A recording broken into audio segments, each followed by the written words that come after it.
very much focused on the concept of product. So this is the first one of the 4 P's that we will be reviewing. And before we go into discussing the 4 P's, there's always a little bit of a message that I want to share with the students. And this first message is why do you go to the university? Let me unmute everyone. No. So, just a second. How do you unmute? I think we can unmute ourselves. Yeah, you can unmute yourself. So if you want to say something, just unmute yourself. Why do you go to the university? What's the point of going to the university? Education, for sure. Education. Security net. Just I don't know. That's my reason. Yeah, that's for sure. And obviously, with what we see happening, I can tell you that having an education is really helpful compared to not having an education. So this coronavirus is going to change a lot of how we think and how we prepare for the future. And so going to the university is definitely better preparing for yourself. So it's education, and education is about learning. But it's very common to think about the university as a place where you go and you learn. But I think more important, as I have more experience, is I want to share with you the concept of unlearning. Unlearning is extremely important as well. So whatever you learn at the university may not be so true in 1 year or in 6 months, in 10 years. So you have to someone that is willing to learn, but is willing to unlearn in order to prepare yourself for the future. So we see this all the time. We see a lot of doctors that have a very have a knowledge that they acquired in 2019, in 2010, and then they try to apply this knowledge to the situation of the coronavirus, and then they realize that it does not apply. Whatever they know is not working exactly the same now because this virus has adapted, this virus has changed. So learning is very important, but being someone that is ready to unlearn in order to relearn again is very, very important. So flexibility and adaptability are very, very important concepts. And that was what I wanted to share. This is a person that is an alumni from CSUN, so from a while back, done and created classic musics for Disney, such as The Lion King, Beauty and the Beast. So these are very famous songs from Disney. This is an alumni from CSUN. And for a long time, he didn't have a major. And then he went into music, and he had a minor in graphic design. He was asked in 2016, what did CSUN do for you? And his answer was, the university gave me a strong foundation and provided me with sufficient space to discover my strengths and weaknesses. So going to the university is also an opportunity to learn about who you are, being aware of who you are and what you like and what you don't like and what you are most talented for, and to prepare yourself for the next career that you're going to have. So I think this is important to see that the university is not just getting a degree, a university is better preparing yourself. Now, if you have a business and you're going to do some marketing, is you want to understand that not everybody is the same. And so you have to prepare yourself to understand the differences that there is in the markets. And so the process of doing this is called segmentation, targeting, and positioning. But then you also have to discover opportunities. This is very important. And once you understand the opportunities and the fact that consumers are not all the same, then you understand that you have to create something that is different.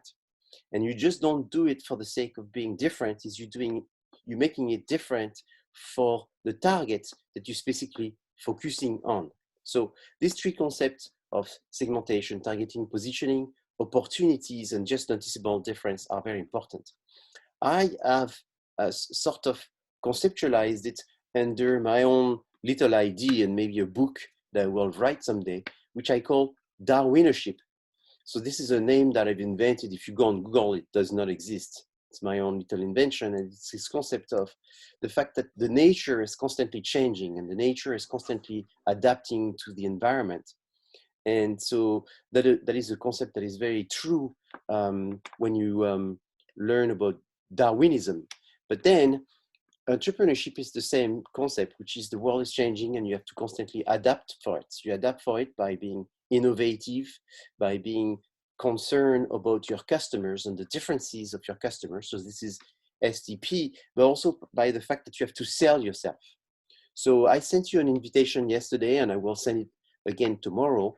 I strongly recommend for your own knowledge that you try to join this class tomorrow. So this is a master class which is finishing tomorrow night, and normally this master class is always wonderful, and everyone that has the chance of being in the class says this is great stuff. And so this time I decided to open it to Zoom for all the students, anyone that is interested in music and how to create a band, a music band, how to create some kind of celebrity and use marketing for the sake of doing this. The students are over 30 years old. They all work in the music industry. Many of them are already manager of Universal and Polygram and Sony and large businesses like this. And they went back to the university to get a master. And so this class, the subject is how you create a band. This band actually really exists. This band went through a competition, which is that CSUN offers $20,000 as a prize to the best young musician from Los Angeles. And they've been doing this for 25 years. And so there's a band called Madus. It's MADUS, which has actually won the 2019 best startup music band in Los Angeles. And so we are using them as a client to help them become the next big rock and roll band from Los Angeles. And so those 4 group of students will present what they think is the best method for them to become the next big celebrity that everybody knows. So that will give you an experience of seeing a project being presented. You will see a lot of all the information that you've heard through this class: segmentation, opportunities. You're going to hear about strategies. You're going to hear about tactics and the 4 Ps. So it's sort of a luxury, really, to be able to come to that class. I've never invited my undergraduate students because we never had the opportunity to be able to do that. We even have celebrities. So there's a number of people that won Oscar for Best Musician, Golden Globes, Academy Awards, Grammys. So there's a bunch of celebrities that are going to be like you right now attending this event and looking at the event on Zoom. So I decided to invite you, and so you should come because this will be a great opportunity to learn. So we are starting with product, which is the first of the P that we will work on. We have talked about the 4 Ps and what they are, and now we're going to spend pretty much every class that we're going to have is focused on 1 P. So today's the focus is on product. Product is what you will create and that you will sell. The price is what would be the price that you will set for that product. The place is the distribution, and then promotion is communication. We discussed this before. So inside this, you have this concept of marketing mix, and you have this concept of product mix. So what is the product mix? It's a set of a combination that you have to use in order to sell your product. And inside this combination, you have the features and attributes of the product, the quality of the product, the color, the packaging, the brand, the instructions, the installation, the services that go with it. And all of these constitute what the product is made of. So what's first important to understand is that a product is multidimensional. In fact, the word product is the generic term for what is a good, a service, an organization, an idea, people, location. So what do I mean? Is product is anything that you can market to sell. a product is a generic term. So inside the product, you have an organization. So you can market an organization. So it's an organization is a product and an organization. Promoting season is you will be promoting a product and organization. Promoting a destination for a location or a real estate piece of land, that will be a place. So you can market a place, and a place is a product. You can market people as well. So people are, and that's what you will see tomorrow night if you join us, is people are also being marketed and they're called products. So you market a celebrity in sports, you market a politician. All of these are products, but more specifically people. The one that is the most commonly thought when you think about product is the physical object. So you sell a good, you sell a product, but more specifically a good. You can also sell an event. So the Olympic Games, you know, unfortunately we heard a lot of events being canceled. And so all of these are products and specifically an event. You can also market an ID. So don't drink and drive. That's an ID. And that's part of the big concept called product. So you can also, so this is essentially all of the type of products, and it's missing one, which is a very big one as well, which is called services. In fact, services are the most sold type of products, and a service is the one I'm going to spend a little bit more time because it's the one that has a lot of facets. Services is anything that you can also sell, but it's essentially defined by the fact that it is not tangible, which means that you cannot touch a service. A bank is the service of giving you loans or putting your money somewhere safe. An hotel is a place where you can sleep. An airline is a place where you can get transportation. All of these are services because they are intangible, means you cannot store this or keep this service or make it ahead of time. So FedEx, for example, is a company that offers services. And the service that they offer is not tangible because you cannot keep it. It's produced at the same time as it is consumed. So every good goes between being a full service or partially a service. I can't change this. Okay, let me move it back. So you have a spectrum being things being fully a service and things being a good and a service. So being something that is totally abstract, intangible on one side of the spectrum to being something that is fully tangible and material on the other side of the spectrum.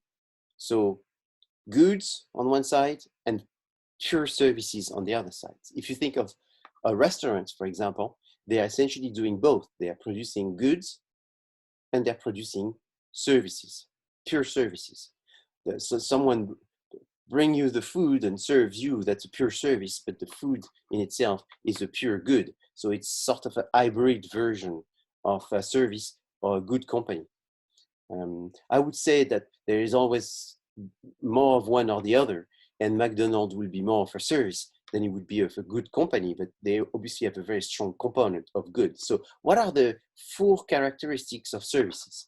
This is something that you need to learn because it is interesting. It's critical that you know it for your knowledge. It's a simple set of concepts that you need to learn for the quiz.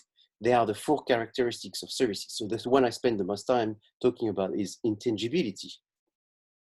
It means that you cannot touch it. You cannot touch services. Inseparability is the fact that it's produced at the same time that it is consumed. It's inseparable from the service provider. So if you go to a concert, you are being entertained by the singer, and at the same time you're receiving the services. So it's inseparable. You could not get the service and not be looking or listening to that person. It comes from that time. You go to the doctor, and this doctor is telling you how you gonna stop coughing or something like this, and you have to listen to this person. This person has to sort of ask you to open the mouth and listen to your lungs and things like that. So it's inseparable. You have to be engaged. It's variable because services, unlike goods, cannot be made by a machine. They can be made by a machine, but they're very variable of who's making it. So you go to a hairdresser. The haircut you're gonna get is very dependent on who's gonna cut your hair. Some people will cut your hair better, and some people won't cut your hair as good. A little bit the same is you going to a restaurant, and you will have better days than others. I remember when I was running a franchise of several bakeries, there were days where I found that the baked goods were better because of the baker that was actually making it. And we had rotation of bakers. They didn't work 7 days a week. They had 2 bakers per bakery, and they were making rotation. And I could see sometimes the bread was better because that was this baker, but that baker was not so good with patisserie, for example, and the patisserie were better. So I could, by just looking at the produce, know who were making them, because each baker had a little bit more of expertise for different type of product being made.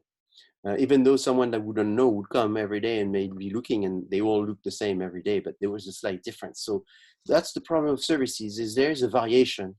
And again, using like a singer as an example, this singer is not going to be as good to every concert. I mean, a singer that does 50, 100 concerts a year will have a variation of the quality of the concert depending on how they feel that day. Perishability is the characteristic that a service, once it's produced, it has to be consumed. It cannot be stored. So we've all heard this past few days. Obviously, it's sort of terrible, but it's the concept that we see all of these airlines which have nobody inside the plane. There's very few people in the plane, and that's the problem of perishability. Is you cannot save seats, for another day where there's a lot of people that would want to fly in the plane. It's when you use the services, there's lots of people, and another day you use the services and there's no one. So perishability is it's produced, it has to be consumed at the same time. Otherwise, it's lost for everyone. Services have a different level of cooperation between the person receiving the service and the person getting the service. And so that is important. So there's some services where the person receiving the service doesn't cooperate very much. So, you go ski, you have to kind of behave properly in order to follow the rule of the ski resort. You go to a concert. Someone has their someone has some sound. Oh, it went away. Okay, so you're going to a concert, and for the singer, it's always motivating to have people that are excited and participating. And probably the more they participate in the concert, the more that energize the singer. And so there's a cooperation. Here we see this image is very obvious. It's how much you cooperate with the doctor will help the doctor make a better diagnosis. So this is why sometimes it is difficult to be a doctor for kids, because kids don't cooperate as well as adults. And therefore, the level of service or the quality of the service has to be taken into account the participation of people in providing the service. So if you look at the services, therefore there is low contact or even no contact services, like a vending machine. the vending machine is a service, or ATM at the bank, that's still a service, but there's low contact. Versus getting a massage, there is eye contact. So services can be ranked based on this amount of services, and you have to take this into account. Obviously, due to the variability, is you try to create some processes, as many processes as possible, because you want to minimize the variation. So someone that would want to go work at McDonald's will be told what to do.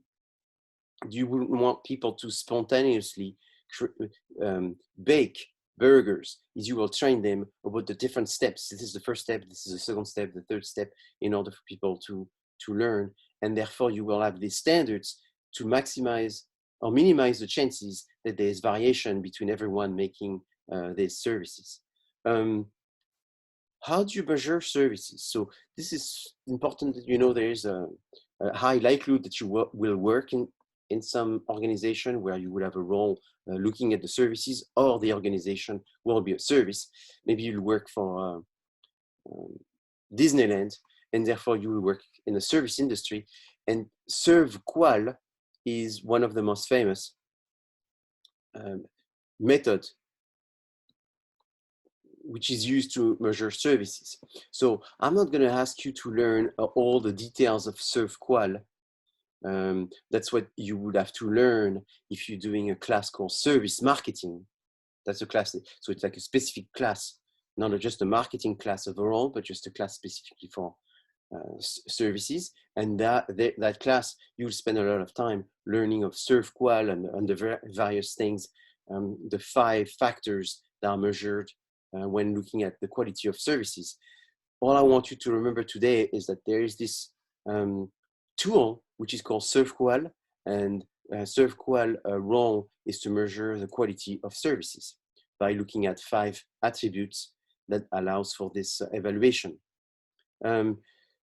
Customer change services because they find something more convenient, they find something cheaper, because something didn't work out and they don't want to have this bad incident again, so they look for maybe someone that would provide a more positive situation, maybe because the person felt that they was not respected. Maybe there was something personal, or maybe they were not called back, or they felt that the company didn't care for them. So competition is all about looking at being more focused on satisfying the customers and understanding their needs, and understanding that these people are going to make a lot of their decision based on that face-to-face or rapport, people-to-people type of relationship, which is very important in services. Services are being very impacted by the fact that customers are being more involved in the processes of getting services. And a lot of these impacts come from the fact that there's more and more technology involved in services. And so the internet has brought another level of services, because now people are sort of being the officer for the service to be rendered. Is you have to fill in, you have to make choices, you have to go through the process of purchasing, and you have to complete the sales yourself if you're using the internet. And now there's even the concept of self-service technology, using smartphones and digital marketing and so forth. So all of this is bringing another level where services are being involved. Now, I change and further go with the subject of product by telling you that there's 3 levels of products. So these 3 levels, it's like an onion. So when you sell a product, is you sell an expected layer of things which are going from the most important, the core, to the least important, the augmented. So the core is the primary reason why you buy something. The actual are the secondary reasons, and then the augmented are the extra reasons why you may be buying something.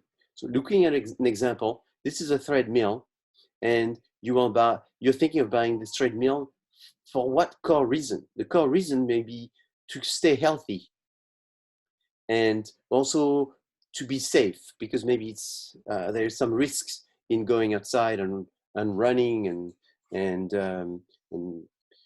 being run over by a car, or maybe falling, or being attacked, or maybe catching a virus or something like this.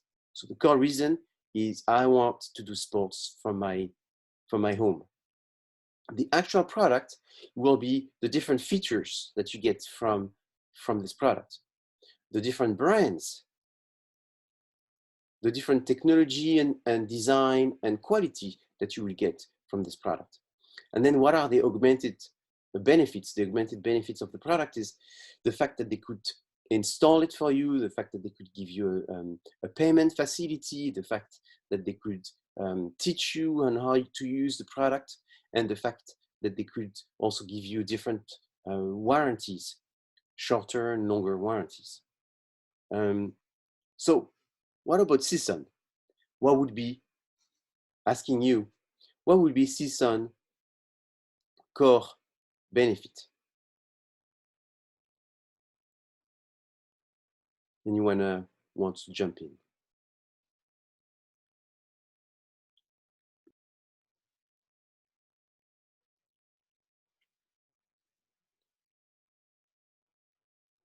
Sort of the same. Question?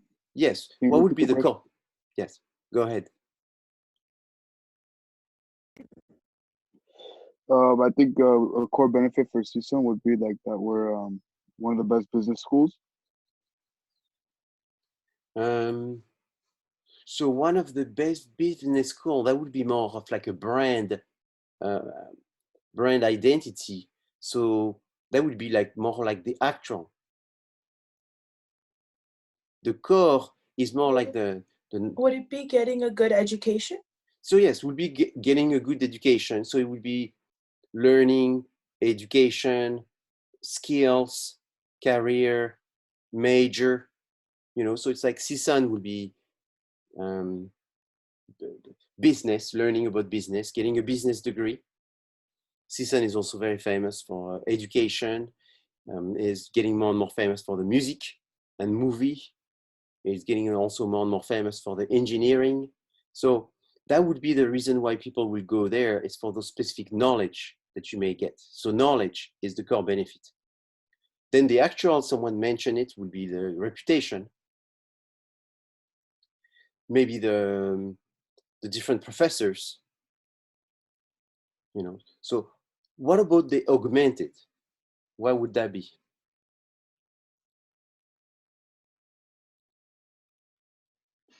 Could be the the extra services that CSUN provides for Exactly, that. yes. That's correct. Like what? Like the different events that CSUN holds, or Yes, the different that's correct. resources that CSUN has. So yeah, the different events, and then I didn't hear what you said after that. The different resources that people can use from CSUN, like the OVL library or the computer lab or the Oasis. Yes, exactly. So that, CSUN is building an hotel. So that's going to be an augmented benefit. CSUN as a health center, if you have some health issues, there's a health center. CSUN as a career placement. CSUN as all kinds of sports activities, as all kinds of clubs that you can join. So all of these will be the augmented products. These are also very important because they play a role in the student's life and the opportunity to get the full experience. So that's also very important to have the augmented. So you see, every time you sell a product, you have to think about that onion. And now, what I would like you to think is, how does this relate, for example, to the client that we're working on? So the healing stones and the decorative stones, what is the core benefit? What would it be?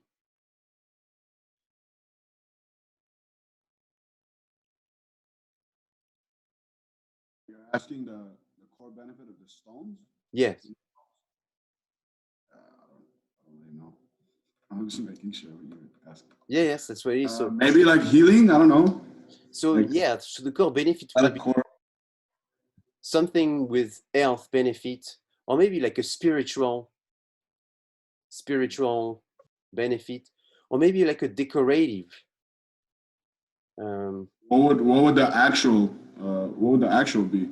So the actual will be maybe what's specifically associated to the stone, you know, one color versus another one supplier versus another one. That would be the actual. Then the augmented, what would you think the augmented is? And the augmented is kind of very important in a way. The augmented would be like, are they delivering it themselves, or do you need to get it delivered? Are they installing it? Are they making you pay at once and 2 times? Do they have a warranty? Right. So all of these, a warranty for a stone, that's kind of interesting. I don't know that you need that much warranty for a stone, so it's probably not something that has. What could you do in terms of augmented benefit for the stone?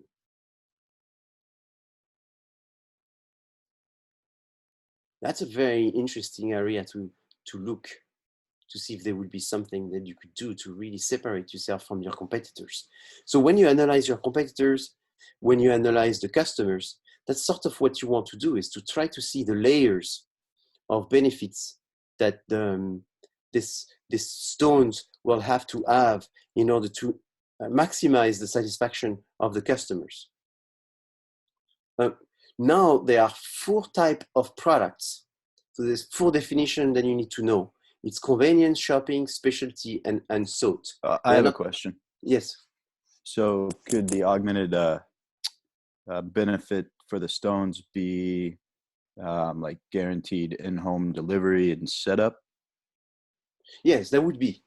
Yes. Okay. So that's one of them. I was trying to think of something that maybe a little bit more, a bit less obvious than that. And I couldn't find. Could one of them be like, we guarantee with every stone you'll get a different like object, like it comes with every stone. I don't know how to describe. Oh, maybe the augmented will be. Reward program? What if Yeah, you could have a reward program that the more you buy, the more you save on the next one. Or maybe you have different support, you know, like different bases. They offer different bases. If you buy a stone, they give you 2 bases. So you could have a base that is very fun and, you know, or simple, and another base which is more ornate. You see, I think that's an interesting. There's always something that I found when you start analyzing with this, then you find some new ideas, and then you look at what the competitors do, and then you find that you can be competitive by looking at those 3 levels and then coming up with a better option than your competitors do. So where would that go? Well, you cannot. What you would want to do is create like an appendix in your reports that is called the 3 level of the products, analysis of the 3 level of the products, and then you would have the core and explain what is the stone. And when you're doing this, you may actually say what is sort of the same as your competitors and what is different than your competitors, that will make you a better choice compared to your competitors. You know, business is all about finding gaps, and those gaps are called just noticeable difference. Having just noticeable difference at the core level is easier for products that are not too competitive. But the more your product is competitive, the more you find differences at the actual or at the augmented, right? I mean, it's like, think about you want to create a new airline company. All the airlines, the core is the same, is they offer safe transportation. And then the actual starts, that's where you find most differences. And then the augmented is even more different. This is why Alaska Airlines, for example, part of their augmented was to make it easy to buy tickets. And so they were the first one that would let you buy tickets from an app. And so that was an augmented benefit, is I'm buying tickets from my phone, and it's easy, it's like 5 clicks. And everybody started having an app, and then this became just an expected type of benefits, and you would not differentiate yourself. So this is what you need to think of. So now, what are the 4 definitions? So what is a convenience product? Convenience product is a product that you buy frequently, that is usually less expensive, that is mass distributed, mass advertised, and that you don't see much risk in buying. And there's not a lot of decision making in buying it. You don't see that all these products are that different. You don't see that it's a big deal in buying one of those brands and having regrets and thinking you should have bought another one. So obviously this is very personal, but in general, candy, soap, all of these are convenience products, and you're not worried about making the wrong choice. The next one is shopping products. So this time in shopping products, you do see a difference, and you do analyze, therefore, the attributes of the product. And you don't buy it as often. The price will make a difference. And you compare between these brands because you're trying to maximize the value, the lowest price with the best attributes. Sorry. So buying a car is definitely a shopping product. Buying a TV, an oven, a washing machine, that would be different. And this is considered a shopping product. A specialty product, just to make it sort of easier, it's like you would say luxury products are specialty products. It's something that you don't buy often, that you wouldn't buy from everywhere. Maybe there will be a specific store that you will buy it from, not everywhere. And you would see a huge difference between the choices and specific brand that you would want and specific brands that you wouldn't want. So not everything would work. So a luxury good is a specialty good. So 1, 2, and 3, convenience, shopping, and specialty, I think it's easy to understand. The one that is not as easy to understand is unsought. So what's an unsought product? Unsought has multiple facets.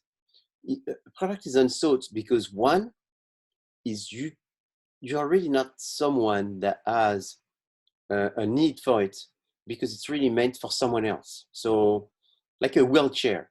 If you ask me what kind of brand of wheelchairs do I know, is I really don't know any brands of wheelchairs. And I don't know any because I don't need a wheelchair. So it's not something that I think of because it's not really meant to be used by me. So, you know, like, I don't know, woman underwear, for example. I don't know much about woman underwear because it's an unsought product for me because I don't use any women underwear myself, so I wouldn't know any brands. If I really think, I probably will know some brands due to exposure of advertising. But so that's the typical unsought is you're not the target and you don't know about it. Unsought products is also sometimes because you are not in a situation that you are interested about it. So it's like a brand of tires. I happen to know about brand of tires because it's something I'm interested, but in general, people may not know much about tires because they only think about tires when they have a puncture tire most of the time, or when they realize that their tires needs to be changed. And then that becomes shopping, a specialty good. And then they start studying about tires. And then for the next hour, they're going to learn a lot about tires. Then they buy the tires. And then for 1 year, 2 years, 3 years, they don't worry about tires anymore. and they don't know anything about tires anymore. And so it can be contextual. So funeral services is another example. Unfortunately, there will be days where I have to learn about funeral services, but right now I don't know much about it, thank God. And so that's an example. For example, life insurance. When I was a student, I didn't know anything about life insurance because I only had to worry about myself. And then I got married, I got kids, I got assets, and there was a much more of a motivation for me to protect my family. And at that time, I started learning about life insurance because it was contextual. So unsold products, maybe because you not really, it's not for you, because it's contextual. And then another one, which is the most common one, which is that you just don't know about it. You sort of know, but you don't really know. It's sort of something you heard, you sort of have an idea of what it is, but you've never heard about it. So you've never heard of like one of the product that I market, which is cognac. A lot of people don't really know what is cognac. So it's an unsold product, and I have to tell them what it is. And then when I explain what it is, they may not want it, or they may realize that once they heard the definition of what it is, they're very interested. And obviously, we don't know everything on Earth. I mean, spend 10 minutes on Wikipedia, and you will see that there's very little that every one of us know. And that's just part of life. And so not everyone knows every brand of everything and what it does. And so the project we're working on this semester, the Healing Stone, for me, is very much of an unsought product. So if I had to qualify it, it's probably an unsought product, probably a specialty product for me. And if you find people that have multiple of these stones, for them, it might be a shopping product. So the definition is not like there's one definition for every product. It's a personal definition that everyone has for a specific set of products. When you're talking about products and the product mix, is you have to talk about the product lines. And when you talk about the product lines, is you have to explain what are the various definitions of these products within the product lines. So the definition, there's a few. The first one that I want to talk about is the width.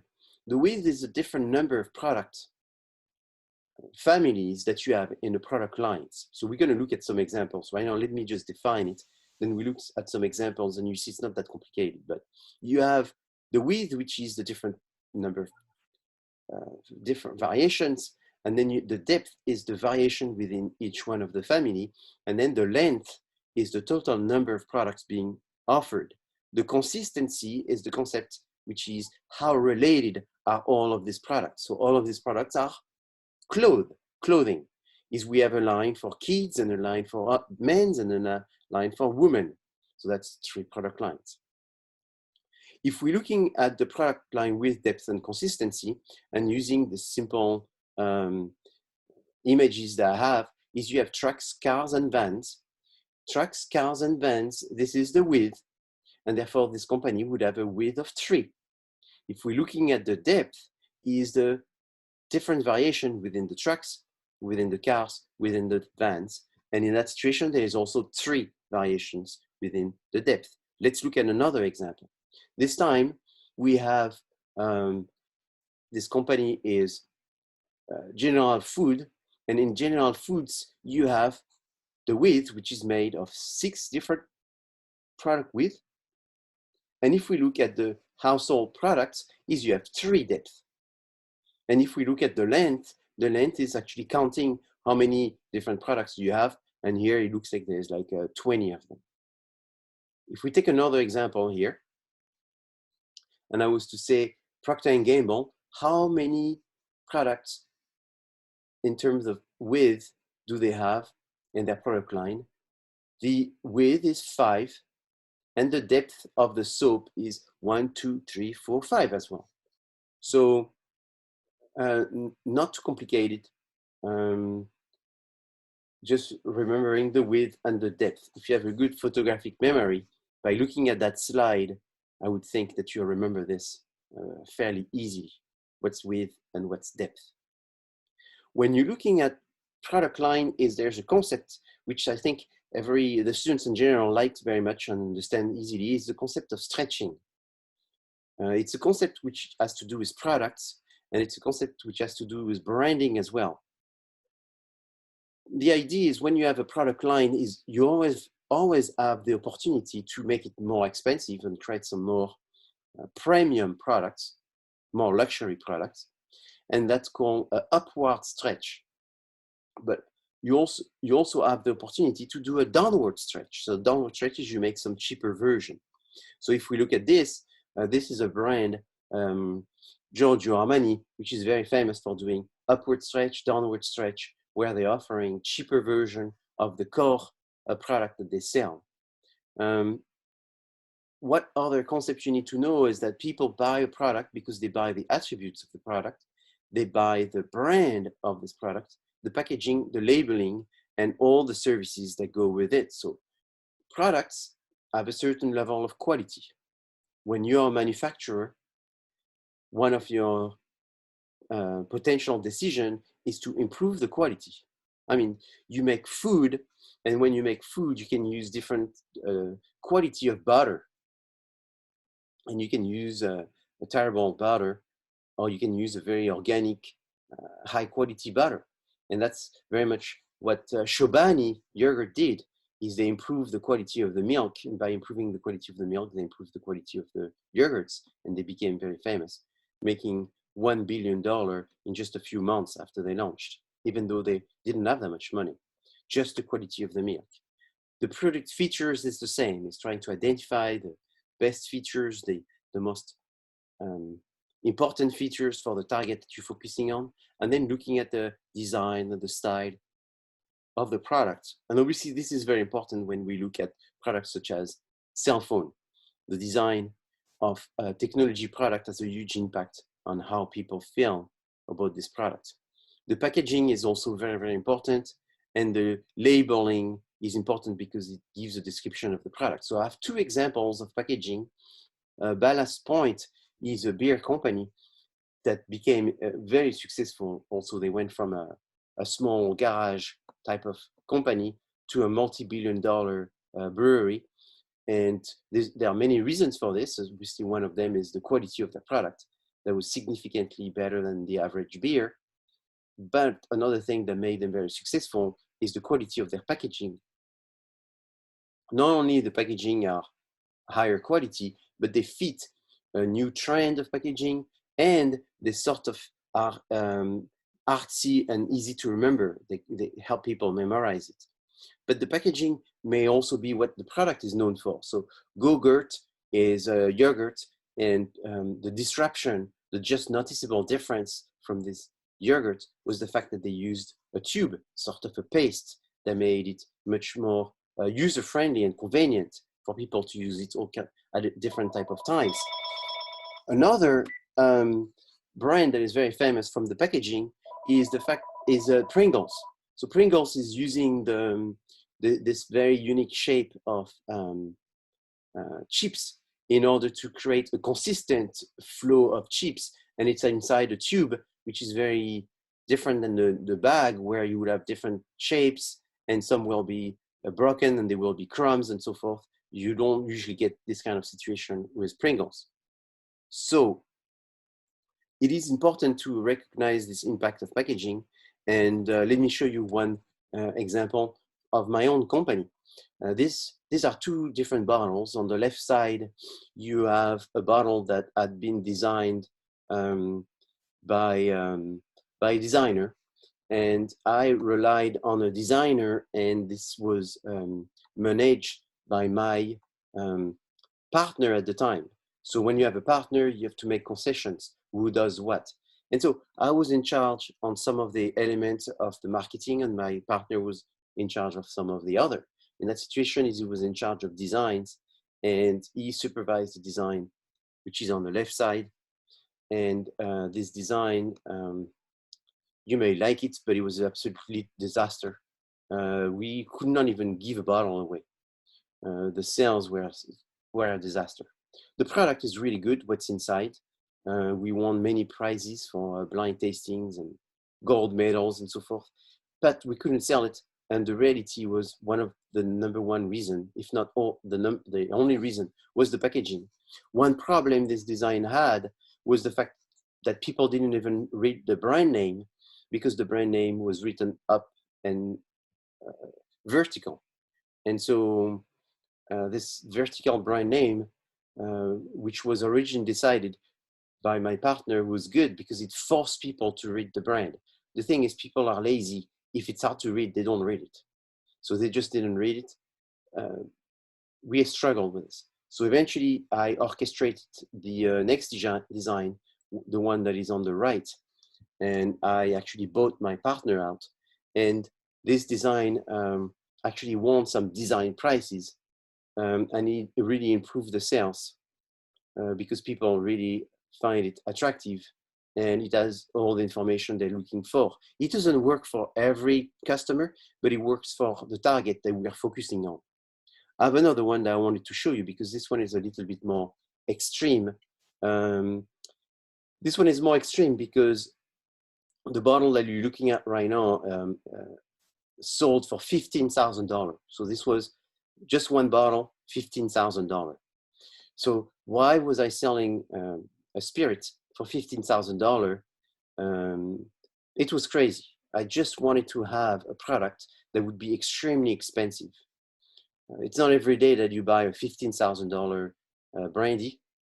And most of us will never buy a product that expensive for just one bottle. And I did it to have something that was striking. So to make the packaging striking is we had a bottle that was made in crystal. It was mouth blown by someone that was very famous. We used a base to hold the bottle, and this base was an antique base from Japan from the 19th century. We used a handmade box that looks like a cigar box, and we had the four cigars made inside, and those actually not just 2 cigars made inside. Each one of these cigars were handmade. We tried to have a crazy packaging that was so unique and so exclusive that we wanted to be able to say that we have one bottle for $15,000. And one of the reasons I did that is a lot of people said, how come your products are so good and they're so affordable? A lot of my products are like $40, $50, $100, and yet they are supposedly the best spirits that you can buy. And many of my competitors who have a much better reputation had products that were, let's be honest, not as good, much more expensive. And so to sort of break that cycle is I created a packaging and I created a product that was way too expensive. But then people bought it because it was expensive. So obviously I didn't sell this in anywhere. This was sold in Dubai. This is where most of the product were sold, in the airport of Dubai, and the people that bought them were not even passengers.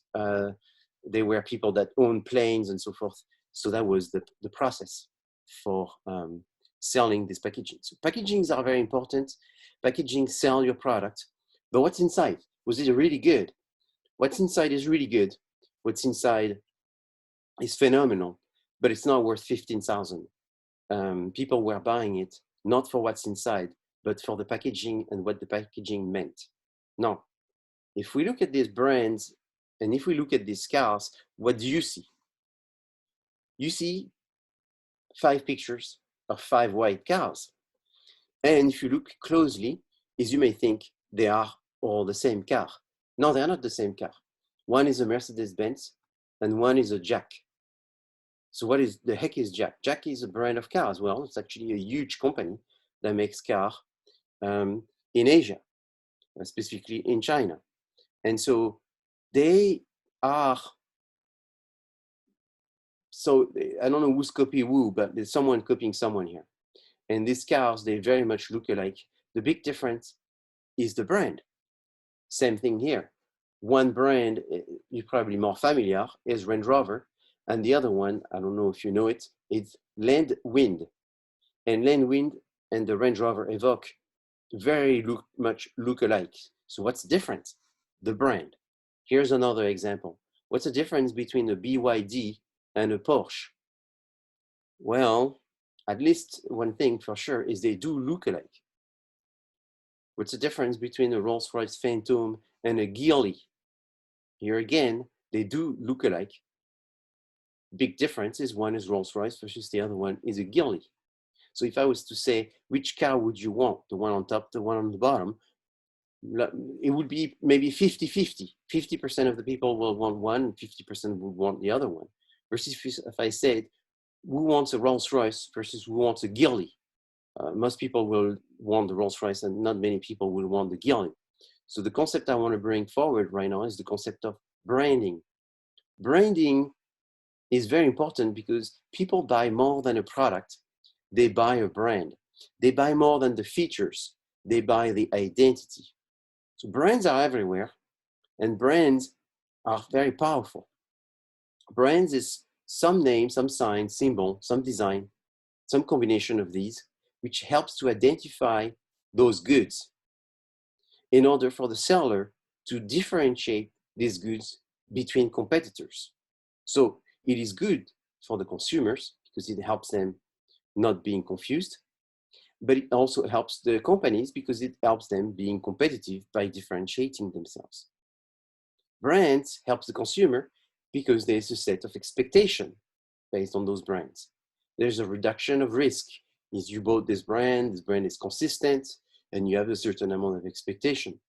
Sometimes it makes it easy.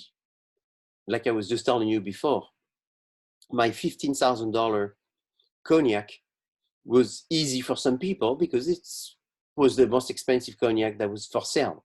And if you're a billionaire, you buy the most expensive product. You don't think about anything else. It's like, what do you have that is the most expensive? This one. Okay, give me two. And so that's the same is which brand do I know? People buy the brand that they know. People look at the brand and the meaning of this brand. And so they buy the brand, but they buy what the brand stands for, its identity. What is the benefit of branding for a company? You have multiple brands and therefore you focus all your communication and energy on this brand name. So it's not diffused. You can have inventory of the different brands and different model. It gives you protection because you can register this brand and that brand becomes part of your assets. So you have like an inventory of things that you are as part of your assets, but then the brand is part of the assets. The asset of a company is also how much you sell. You know, you sell a lot, your company is worth more. You have big brands, your company is worth more. And it gives you a competitive advantage because people will look at those brands. What branding does is it gives people reassurance of these brands being experts. Brands is important because it helps you in doing communication. And communication is more than just advertising the brand or having social media of the brand, but it's a kind of like a direction, a line, which is that every time you communicate, there's brand contacts, and all of these is going to be about your brand. So you'll have the possibility of creating merchandise. You will have possibility of having a website, a business card, a banner. This brand is also what you're selling, so you can put the brand everywhere, and it gives you the opportunity to be seen. Just getting people to know your brand is sometimes more important than getting people to buy your product. Brands are therefore there's some association between brands and a word. Brands are trying to acquire those words to be most closely associated to those words. So Volvo is more closely associated to safety, and BMW to driving, and Mercedes to engineering, and Vans to value, and Sony to innovation, and Motel 6 to no frills. There was a word. I give you a list of brands and give me one word that connects to that brand, you will be able to do that. The association are multi-dimensional. So I'm not going to comment all the different dimensions here, but there's dimension about who's making it, who's most likely using it, where is it made, what history does it have, and all the concept of marketing storytelling. This is what storytelling is all about, explaining the brand, creating all of the imagery and the emotion around the brand. Brands helps people to remember the brand. So it needs to be memorable. It needs to have a meaning which is important to someone. It needs to be likable because you need to have some emotion. You want people to develop some attitudes.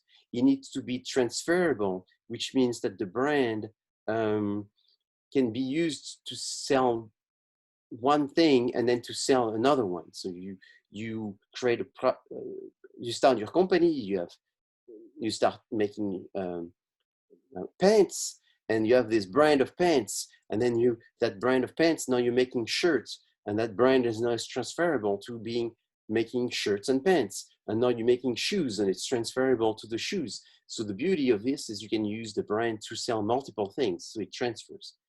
It's adaptable, so obviously it can't adapt to everything, but it's important. And then to finish, is it's protectable. So that's a big issue, and oftentimes small businesses, when they start, they don't think about this issue of being protectable. And then they find that all the social media name associated with their brands are not available anymore, that the brand is already being used somewhere else, and this other user of that brand name may have started before them, therefore they don't have the right to keep using it because they used it afterwards, even though they didn't know. It's still the first one using a brand that has priority. So what is the value of a brand?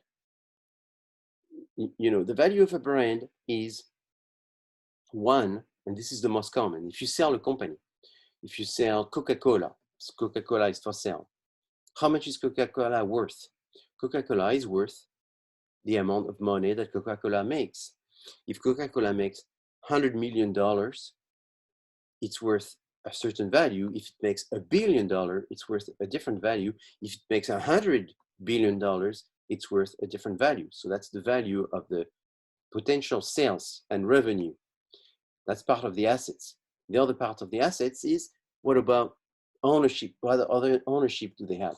They have ownership in the buildings that they have, ownership in the inventory that they have, ownership in the intellectual properties that they have, the patents, the copyrights, and the trademarks. And the trademarks is another value. The trademark sometimes has a bigger value than the revenue of the company. Google has a bigger value from the brand than it has from its revenue. So the brand is very important, and the brand is therefore considered a specific asset because it gives you a competitive advantage. And so if we look at Kraft, Coca-Cola, PepsiCo, Mars, Kellogg's, all of these are very famous companies, and that's what they do, is they constantly invest in brands because they know people don't buy water or soda or chocolate, is they buy a specific brand of chocolate and water and so forth. So building brands is very important. If you look at brand equity, so brand equity is the difference between a branded good versus a non-branded good. The equity is therefore the asset, the goodwill, the value that is seen of having a brand versus not having a brand. So if I sell pet food has no equity, versus if I sell pedigree pet food, pedigree has an equity that it's building through the process of making the brand famous. So this is from 2014, and you see that it's one Apple, Google, Coca-Cola, IBM. And then I have the same thing from 2019, and you'll see now in Amazon in 2014 was now in the top 10. Now in 2019, Amazon is first. Apple, Google, Microsoft, they were there. Apple, Google, Microsoft, they were there. But there's some that have disappeared. So disappeared is IBM from the top 10, Mercedes-Benz, Toyota, Samsung, GE. All of these have disappeared, and some new company like Alibaba went up and Tencent went up. These are the ones that went up in the meantime. So brands and their how valuable they are, this change with times. Now, we look at some of the politicians from 2016, and we don't know yet the politician from 2020, exactly who they're going to be, but we have, I guess, we can guess. Some of these people are still running now. They had their brand, each one politician have their brand, and you can actually connect and associate, transfer some existing brands, an association of those brands with some politicians. So there is associations. Brands are multidimensional and they're very intricate. So let's look at brands that have made a strategic rupture from the packaging. So Pringles, I talked about it before, but Coca-Cola was the bottle. Some rupture based on the taste, how they taste. So you have Häagen-Dazs as an ice cream. If you like ice cream, you recognize Häagen-Dazs most of the time. And if you like beer, Guinness is the same thing. What about the shape, the design? So it's an older car, the Beetle, but that was a design that was very unique and it was quickly recognizable. There's many brands of car, you could say that, like the Mini is also quickly recognizable. And Apple, that was one of their very famous thing, which was that they had a very design that was unique to them. Services is the same thing, as you would have American Express or McDonald's, very recognizable from their services. McDonald's being how quickly they're making the burger, and American Express is the amount how quickly you someone answer the phone when you call them compared to the other credit cards. Now, what about the quality of the components that they use? So Montblanc pen and Victorinox Swiss knives or Gillette Sensor XL, these are products that are very famous from the quality. Brands and the logo and the image are not permanent. They change with time. So there's constantly a requirement for changing. And that's something that is very important when you're looking at branding. Another important component I started talking about is the concept of brand equity. So this is something that you need to learn. And personally, when I was a student, is something that I was very jazzed about, is the concept of brand equity. And it's one of those few concepts that got me very interested to become a professional student, because I realized that this was directly usable. So brand equity is a simple concept, which is sort of growing from the left to the right. If you want, the least powerful concept of brand equity is brand awareness. So, but brand awareness is necessary in order to move to the next one, which is brand association. So what's brand awareness? Brand awareness is how many people know your brand. You have 100 people. How many people know your brand? 1, 2, 3, all of them. How many people think of your brand, which is just a higher level of knowledge? Because if you say to people, do you know Cal State Northridge? There may be, of 100 people, 50 people that know Cal State Northridge. But then if you tell people, give me a list of 10 universities, that's a different level and it's a higher level.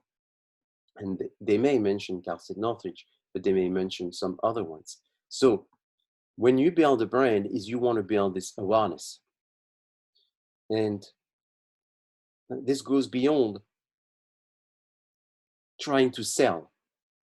You know, selling is important, but you want to, you need first people to know your brand before they buy. So that's brand awareness. Brand association it goes into more than just informing. It goes into people to memorize, to understand, to be curious about what the brand is about. So it's all these meanings. It's the story of the brand. It's being capable of telling the story to someone else. Is wanting to learn more about the story. That's this process that helps you to differentiate with your competitors. Then they start thinking about what are the qualities of the brand. So the quality is just, once people get into that level of having an interest in the quality, is you increase the likelihood that they will buy, because this increases the chances that they will find a benefits, the value of wanting to buy your brand. In that situation, you can have maybe higher prices. No brand awareness is you just know about it. If you're too expensive, they won't buy you. If you're too expensive, they may buy you when they have a strong perception of brand quality. So building this perception of quality helps you raise the price and be more profitable. Then the tip of the iceberg, the gold medal of brand equity is brand loyalty. Brand loyalty is having a lot of people that buy your brand, having a lot of people that talk about your brand, a lot of people that do word of mouth about your brand and tell other people about the brand. This is very important because that reduces your marketing costs. More people are advertising and promoting your brand, the least you have to do it, or the more when you do it, it becomes easier. Brand loyalty gives you a superpower, which is called trade leverage. Trade leverage is not even the gold medal, it's like the platinum medal. It's the gold medal of the Olympic Games, to have trade leverage, because the trade, that's the distributor. And the distributor, they only distribute what's easy to sell. So everything you find in a store, like Amazon, Walmart, are things that are easier to sell. And they are easier to sell when, one, they are advertised everywhere, two, and or two, they are the cheapest, and or three, when they belong to someone who is very, very, very famous. And this very, very famous person says, you need to buy this makeup, and everybody buys the makeup. And three, when there are lots of people that care for that product, is they're just fans. So distributors don't respect manufacturers. They don't respect products. They don't respect brands. They only respect brands when there's one of those four characteristics. The brand is supported by the Jenner, the Kardashian, the Brad Pitt, famous people. They'll support it. If there is a huge financial backup to advertise the product, they'll support it. If lots of people want the product, they have no choices, they'll support it. Or if it's super cheap, and therefore it'll be a product that is going to be easier for them to sell, because they need to have some very cheap products in the variety of product that they offer. So remember this brand loyalty, because it's helpful. Brand loyalty also helps you, when you have a lot of brand loyalty, to launch new products. When you launch a new product, let's say you're a singer, let's say you are Justin Bieber, and you're going to launch a new song. If you have a lot of fans, a lot of followers, it's easy to launch a new song. If nobody knows you, you have no brand loyalty, it's very, very difficult, almost impossible to launch a new song. You could even launch a new song that is not that good, but because you're Justin Bieber, it doesn't have to be that good. Because of the fans, it'll still be a success, because they're going to tell everyone that this is good, and the momentum is going to create by itself. Now, when you make brands, you have to decide, what brand am I going to use, the brand of the manufacturer? And we saw a lot of examples of brands before. I'll go back quickly to it. And sometimes, Coca-Cola, you can buy Coca-Cola, but you can't buy a Procter & Gamble product or a Unilever product. You will be buying Dove from Unilever, or you will be buying Ivory from Procter & Gamble's. So the question you have here is, what brand are we going to use? The brand of the manufacturer, or should we have brands for each one of the model?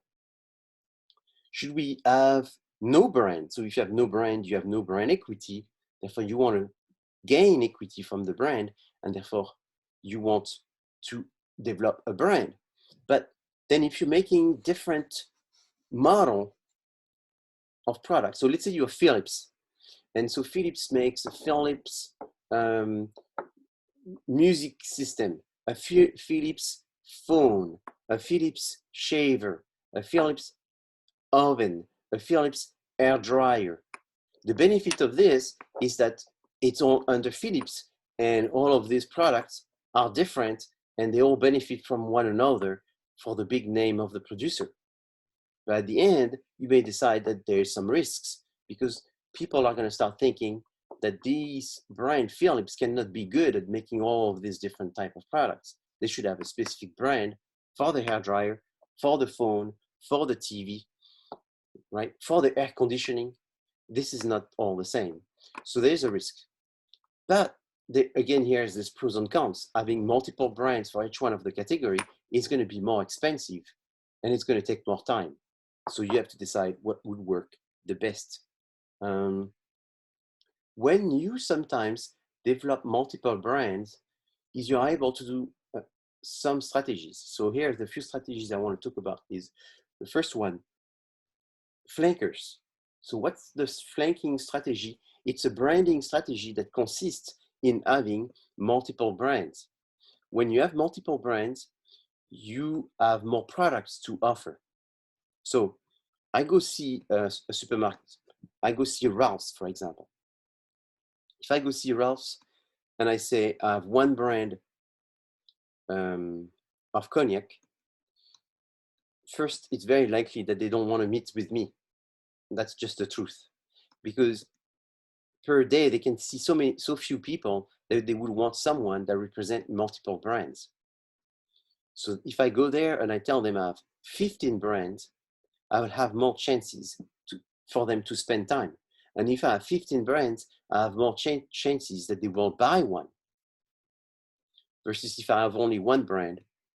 So number one is your trade leverage is better when you have multiple brands.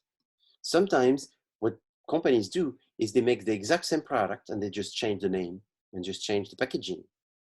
This allows them to have more power against distributors, but this allows them also to have more product in the distribution network, which will likely increase the chances of having a higher market share. So it's not a higher market share per brand, but maybe it's a higher market share for the combination of all of these brands. Then what it does is it increases the market share, so that's great, but it also is sort of dissuasive. It's dissuasive for other brands to want to join the market, because when they do a study, is they say, this market has 3 brands versus this market has 25 brands. Of these 25 brands, there may be 15 that come from just one producer, and they are used as sort of a fake brands in order to increase the number of brands. So having flankers is very good because it allows you to minimize competition, to minimize the desire of competition to enter the market. It makes it harder for them. It increases your power against distributors, but it also makes your life more complicated because you have to manage all of these brands versus managing 1 or 2 or 3. So it costs more money, it's more distraction. So flankers are really good if you have the resources to afford to have multiple brands. Otherwise, there may be more trouble than anything else. So cash cow is the concept that we reviewed before,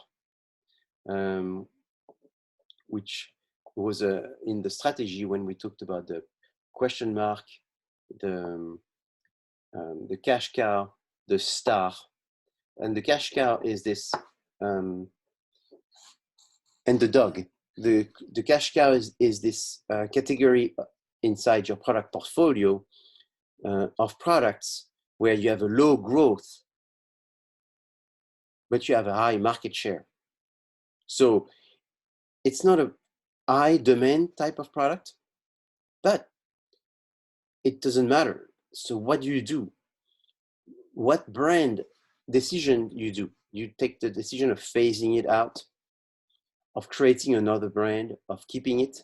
So there's a product line decision and there's a brand decision. When you create cheaper products, should you make them under the same brand or should you change the brand? That has to do with the decision we just discussed before, which is brand and product line stretching. When you stretch your product line, can it still be called the same? So I have a little design here of a brand stretching here, where these are Mercedes-Benz, and Mercedes-Benz used, you know, the Mercedes-Benz A-Class, the Mercedes-Benz C-Class, the Mercedes-Benz E-Class, the Mercedes-Benz S-Class. And then they created a class above the S-Class, which is called the Maybach. And it's not called Mercedes-Benz Maybach, it's called Maybach. They're not associating themselves with Mercedes. And Mercedes also created a downward stretch. And it's a tiny little Mercedes. It's a two-seater Mercedes. And it's not called Mercedes, it's called Smart. So if you buy a two-seater Mercedes, you buy a smart car. They didn't want to call it Mercedes because the truth is this is a terrible car. It's a worthless car. But it works for small town if you live in a small area and you want a cheaply made small car to be able to park it everywhere and not use a lot of gas. But it doesn't have enough of the characteristics, the average characteristics of the general Mercedes that you wouldn't want to call it Mercedes. That would be really damaging the brand. So branding and stretching have to do with this concept of should you keep the brand, should you change the brand? So different prices may have different brands. I'm almost finished here. I want to finish with just two slides. This one is about personality. So when you think about product, it's sometimes product, they have a shape, and their shape and their look give you some sort of personality. Each product has a look that may look like it's more feminine, more masculine, for older people, for younger people. So design has an impact on how people perceive, and this is called anamorphism. The shape, the morphism, translates into a perception of a personality. Brands have the same thing. Is a name as a personality trait, something. So if you think about Marlboro, is it man? Is it woman? Is it young? Is it old?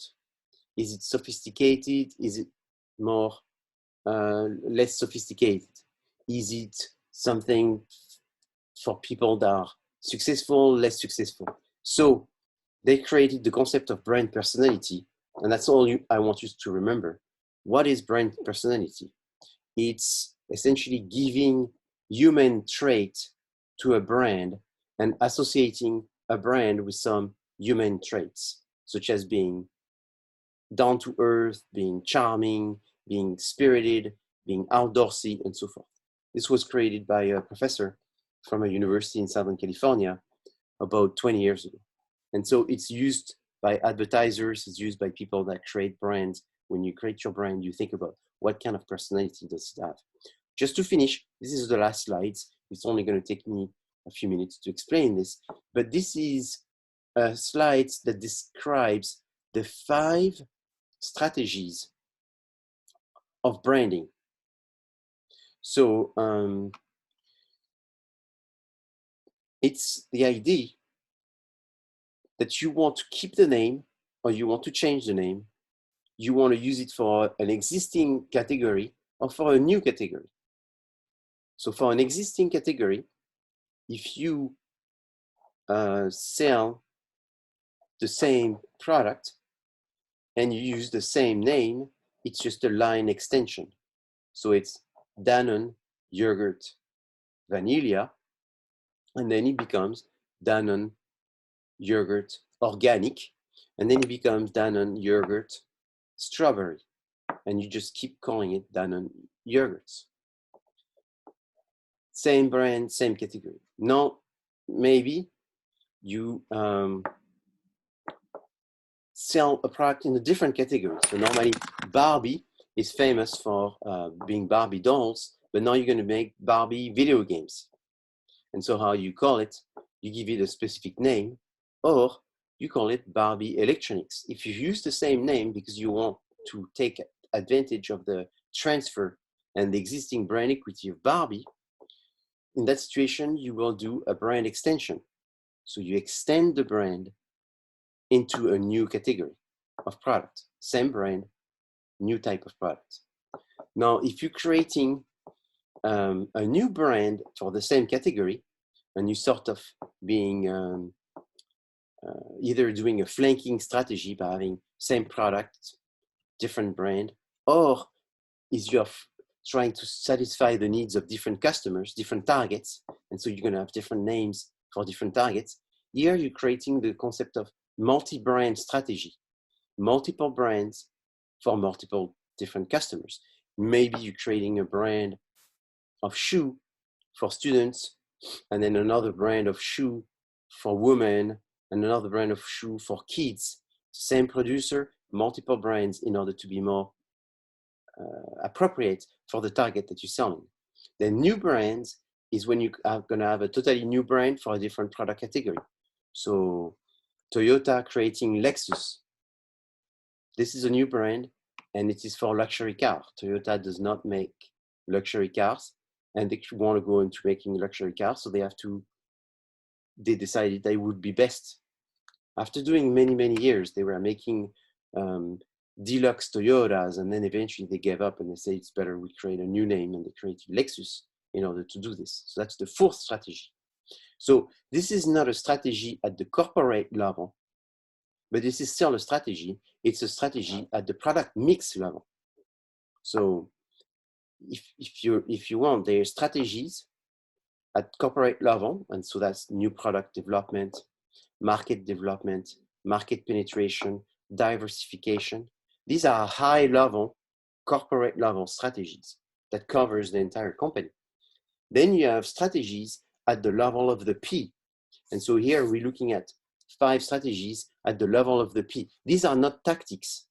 Tactics will be what do you do in order to implement brand extension, multi-brands. The activities to implement these will be the tactics. These are called strategies, or they're called sub-strategies because they are a strategy just at a P level. So the last one is co-branding, is when you try to create a co-brand. So in the music industry, this is done all the time, is you have this singer, X, that singer. So this singer feature that singer, and that is done all the time, is this is part of the co-branding where these people will benefit from each other brand, and the combination of them is more than 1 + 1, is suddenly becomes 3 because it offers more. So Intel has done this in creating themselves as a brand. They used to be just a manufacturer of processor, and then they decided we should brand ourselves to improve and raise the price of our processors for people to want to have this. So it would be like Slim Fast by Godiva. So Slim Fast is like a diet product, and by Godiva, which is very famous, a chocolate company. So they will benefit from each other, where people will say, wow, this is going to have a Godiva flavor, and yet it's a diet product or good for staying healthy and slim. This is perfect. So you see this where you will buy a car and it will tell you this car has Bose speakers, for example. And so you will think this is better because it has a system with a music system that would be much better and will gain from it. So to recap, is a product is a generic term that has goods, services, IDs, organization, people, location, events, And services has 4 characteristics: intangible, inseparable, variable, and perishable. There are 3 levels of product: core, actual, and augmented. There are 4 classifications of products: convenience shopping, specialty, unsought. Then when you look at the product mix decision, is you have this concept of the product line. And when you look at the product line, is you have to think about the idea of extending the product line. If you extend it, creating a new category, this is called width. If you extend it by having more variety within the category, this is called the depth. The length is the total number of products that you have in your product line. Brand equity is the difference between branded products and non-branded products. And it's as an incremental effect from the first factor being awareness. Do people know about it? Association, what does it mean? Quality, which is a spectrum from lower to higher quality, which culminates to the concept of brand loyalty, which is people care. And if people care, it helps your business because it gives you more trade leverage. Now, when you develop your brand, is you have to think about brands to be memorable, brands to be more marketable. And to be more marketable is you want to have less brands and more products. But as you have more products, your brand may become less appropriate because you cannot adapt your brand to everything. So it's like, I was using Philips. Imagine a company called Philips Airline, and that would be owned by Philips. What's the connection between Philips, what we know Philips to be, and suddenly being transferred to so many things? So you have to think about the advantage and disadvantage of having manufacturer brands, individual brands, and even going to the concept of private label brands. Private label brands are brands that are made by a manufacturer whose name does not appear on the product, and someone else's brands appear. So it's called Tiffany. Tiffany glassware. The glassware is not made by Tiffany. It's just licensed. It's just the name Tiffany is put on the glassware, and it's just to use the equity of Tiffany in order to sell some glassware. So that's private label. And then finally is in looking at branding, is there 5 strategies of branding. So this concludes my lecture